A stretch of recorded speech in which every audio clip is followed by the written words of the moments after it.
حضرت امام حسن کہتے ہیں ان رسول اللہ قال، حضور نے فرمایا الزموا مودتنا، میری محبت کو لازم کر دو. کیا فرمایا؟ میری محبت کو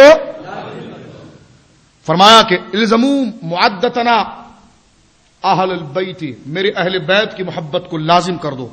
فإنه من لقی اللہ ہوا یودون، اللہ سے جس کی ملاقات ہو قیامت کے دن، دیکھیں حدیث آ گئی جو میں ذکر کر رہا تھا، اللہ سے جس کی ملاقات ہو قیامت کے دن، اور فرمایا ہوا یودون، وہ مجھ سے اور میری اہل بیت سے پیار کرتا تھا، دخل الجنہ، خدا اسے جنت میں داخل کرے گا. دخل الجنت بشفاعتنا، میری شفاعت سے خدا اسے جنت میں داخل کرے گا. اور آگے کے جملے سنیے ان جیسے متکبرین کے لیے. فرمایا والذی نفسی بیدہ، قسم اس ذات کی جس کے قبض قدرت میں میری جان ہے. فرمایا لا ينفع عبدا عملہ، کسی بندے کا عمل اسے کوئی فائدہ نہیں دے گا. میں نے جو بھی بات کی ہے اور اس کی تصدیق دیکھیں، مجھے نہیں پتا تھا آگے کون سی حدیث آنے والی ہے، ہاں کیونکہ میں نے تو یہ لائن سے لکھی ہوئی تھی. اب دیکھیں تصدیق آ گئی، یہ اس سے بہترین فعال کیا ہوگا؟ اس سے بہترین نیک فعال کیا ہوگا؟ بات زبان سے نکلی، آگے حدیث موجود ہے. دیکھیے رسول کریم صلی اللہ علیہ وسلم ارشاد فرماتے ہیں کسی شخص کا عمل اسے کوئی نفع نہیں دے گا الا بمعرفت حقنا، ہاں جسے ہمارا حق یاد ہوگا تو سب فائدہ دے گا. کا عمل فائدہ جب دے گا جسے ہمارا حق یاد ہو. جو ہمارے حق کو بھول جائے گا اس کا عمل اسے کچھ بھی نہیں دے گا، اس کا عمل اسے. آئیے حضور کی خادمہ کا واقعہ سنیے حدیث سے. یہ حدیث پاک مذکور ہے، ذکر کی گئی ہے طبرانی معجم الاوسط کے اندر، اور مجموعہ زوائد جلد نمبر 10 کے اندر بھی یہ روایت موجود ہے. حدیث پاک سنیے. ان جابر ابن عبداللہ رضی اللہ تعالی عنہما، محبت سے سنیے، یہ تحریر جو میں نے حدیث لکھی ہے اس کا سب ثواب آپ کو دیتا ہوں. یہ جو اپنے ہاتھ سے میں نے تحریر کیا ہے اس کا سب ثواب آپ کو دے رہا ہوں، اس لیے اور اس کی برکات آپ قیامت کے دن دیکھیں گے. خدا را اہل بیت سے جڑ کر رہیے، سادات کے دامن سے وابستہ رہیے، لیکن اس سید کے ساتھ کہ جو خود حضور کا عاشق ہو، کیونکہ نسب ایمان تک تعلق رکھتا ہے. جہاں ایمان گیا تو نسب بھی گیا، معاذ اللہ معاذ اللہ. ایمان گیا تو نسب بھی گیا. اگر ہو کوئی سید اور پھر وہ حضور کے علم کے بارے میں غلط باتیں کرے، اگر کوئی اپنے آپ کو سید کہے اور حضور علیہ الصلوۃ والسلام کے میلاد کے خلاف غلط بیانیاں کریں، اگر وہ اپنے آپ کو سید کہے، حضور کی بشریت اور حضور کے مقام کو عامیانہ جملے میں بیان کرے، تو اس کی مثال قنان کی ہے. کیسی ہے؟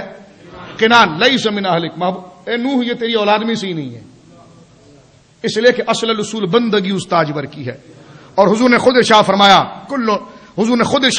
کل نقی و تقی فهو علی، ہاں جو میرے دین کو اور دین کے سارے احکام کو پکڑ لے وہ کل قیامت میں میری اولاد میں ہی اٹھایا جائے گا.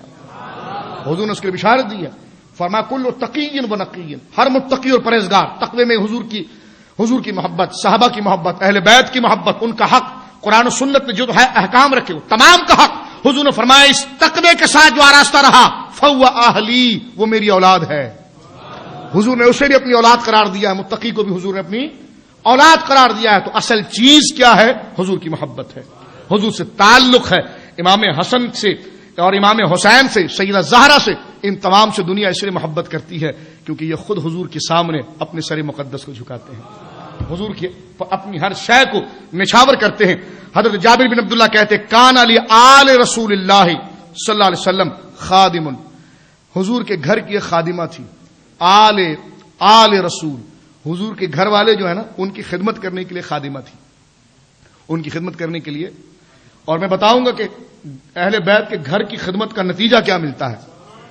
یہ انشاءاللہ وقت ابھی ختم ہو رہا ہے، کل کے درس کے اندر اس کو میں جاری رکھوں گا اور دیگر جو حوالے جو کل کے درس کے اس کو بھی شامل کروں گا. صرف اس حوالے سے ایک تاریخ یاد دلانی، ہم نے ایک تاریخ یاد دلانی کہ ہم کہاں چلے ہیں اور ہمارے اسلاف کہاں تھے، صحابہ نے کیا کہا، تابعین نے کیا کہا. اور تیسرا جو ہوگا وہ انشاءاللہ یزید کے ان تمام معاملات پر اور امام علی مقام کی عظمت پر انشاءاللہ العزیز. اب آپ سنیے کہ کان علی آل رسول اللہ خادم، وہ خادمہ تھی آل محمد کی صلی اللہ علیہ وسلم. وہ خادمہ تھی، بولے آل محمد کی. وہ کہنے لگا جی آل کیا ہوتا ہے؟ میں نے کہا جس پر تم درود پڑھتے ہو وہی ہوتا ہے. خارجیت ذرا سخت ہوتی ہے نا، یہ آل کیا تم نے آل لگایا، یہ آل کیا ہوتا ہے؟ ہم نے کہا امام شافعی کا فقہ یہ کہ آل پر درود نہیں پڑھو نماز ہی نہیں ہوتی. نماز ہی نہیں ہوتی. تمہیں آل نہیں پتا؟ آل عمران نہیں پڑھا قرآن میں؟ تم نے آل عمران نہیں پڑھا؟ فرمایا کہ آل ابراہیم تم نے قرآن میں نہ پڑھا؟ یہی تو وہ آل ہے جس کا ذکر ہو رہا ہے، جن پہ تم نماز میں درود پڑھتے ہو. اپنے بیٹے کو نماز میں سلام کرو گے تو تمہاری نماز فاسد ہو جائے گی، اور حضور کی اولاد کو سلام کرو گے تمہاری نماز مقبول ہو جائے گی. یہ ہے آل محمد، یہ ہے آل ابراہیم اور آل محمد، کہ ہیں تو بندے لیکن خدا کے اتنے پیارے ہیں کہ ان کا نام لیتے رہو، انہیں سلام کرتے رہو، نماز بنتی چلی جاتی ہے. سبحان اللہ. یہ ہے آل محمد. میں اعلی حضرت کی بات عرض کر رہا تھا، درمیان میں وہ نکل گئی اور میں اس کو دوبارہ جوڑ دیتا ہوں کہ جو یہاں پر حدیث پاک کے اندر آیا نا کہ اس کا عمل اسے کوئی کام نہیں دے گا، لیکن ہمارے حق سے، یہ میں نے اپنے امام سے اعلی حضرت جتنی کتابیں لکھی، محمد حنیف صاحب قادری دامت برکاتہم العالیہ جامع الاحادیث میں اس کی تخریج کی، اس سے بھی میں نے استفادہ کیا ہے. تو یقیناً میرے امام کی نظر میں ساری حدیثیں ہیں، تو اس لیے وہ اہل بیت کی محبت کا ایک نکھار نظر آتا. اعلی حضرت کی جو لائبریری تھی اس میں سید صاحب آتے اور آپ سے ملاقات کرتے تھے. یہ لگتا بریلی سے مجھے دوبارہ اشارہ آیا کیونکہ میں بھول گیا تھا. مجھے اس سے بہترین کوئی مثال ہی نظر نہیں آ رہی. تو وہ چلے گئے اور پتہ نہیں کہاں چلے گئے. کافی لمبا وقت ہوا وہ آئے نہیں. اس دوران وہ لائبریری چھوٹی پڑتی تھی، مختصر تھی.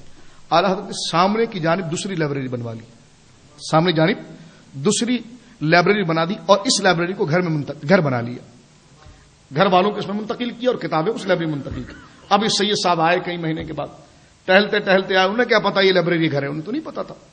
اب دروازے کو پردہ دیکھا پھر بھی محسوس نہیں ہوا. پردہ ہٹایا اندر داخل ہو گئے، پردہ ہٹایا اندر داخل ہو گئے. تو جب اندر داخل ہوئے تو مستورات بھی ہیں، گھر کی خواتین بھی ہیں. جب دیکھا تو بہت شرمندہ ہوئے، کہ یا اللہ یہ کیا غضب ہو گیا، یہ میں کہاں آ گیا. اعلی حضرت قریب کرسی میں بیٹھے تھے. آہٹ جب دیکھی فوراً کتاب رکھ کر اٹھ کر بھاگتے ہوئے آئے کہ سید صاحب شرمندہ ہو رہے ہیں. فوراً ان کے کاندھے پر ہاتھ رکھا، دستبوسی کی. فرمایا گھبرائے نہیں، اس میں کون سی گھبرانے کی بات ہے، اور آپ پر شرمندہ ہو رہے ہیں، یہ سب آپ کی باندیاں تو ہیں. اعلی حضرت حیا کے پیکر ہیں، لیکن آپ دیکھیں مسئلہ حیا تو ہے، لیکن سید کے دل کو مطمئن کرنے کے لیے کہہ رہے ہیں یہ آپ کی باندیاں تو ہیں. آپ کیوں اپنے دل میں خجل ہو رہے ہیں اور شرمندہ ہو رہے ہیں؟ اور وہیں سے اعلی حضرت ان کو اپنے کمرے کے اندر لے آئے اور آپ کی خدمت میں چائے پیش کی ہے. تو یہ عقیدت ہوتی ہے. دیکھیے بزرگوں کا یہ مقام ہوتا ہے اور بزرگوں کی عقیدت ہوتی ہے.